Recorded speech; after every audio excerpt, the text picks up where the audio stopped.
Et le reportage de Sylvie Adam.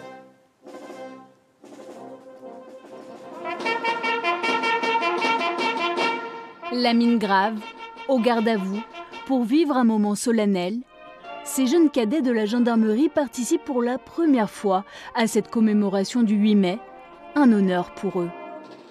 On est fiers d'être cadets, de pouvoir porter le calot, de pouvoir être là, de porter le brevet, la tenue des cadets, etc. C'est vraiment une grande fierté d'être ici. Reposez. Oh.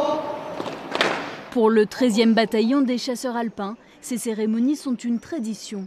Célébrer la fin de la Seconde Guerre mondiale en Europe et les morts pour la France, un devoir de mémoire essentiel pour ces jeunes recrues. C'est un moment de regroupement national, on va dire, de tout le peuple français, de toute l'histoire qu'on a eue. Et je pense que c'est quelque chose d'important et que même si on n'est pas militaire, il y a quand même beaucoup de jeunes qui y pensent ou simplement qui sont devant leur télé, qui ont une petite pensée pour tout ça.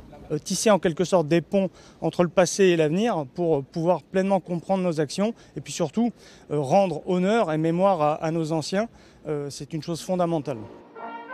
Camille, lui, n'est pas militaire, mais un élève de terminale féru d'histoire. Il s'est porté volontaire pour être porte-drapeau, une mission qu'il prend très au sérieux.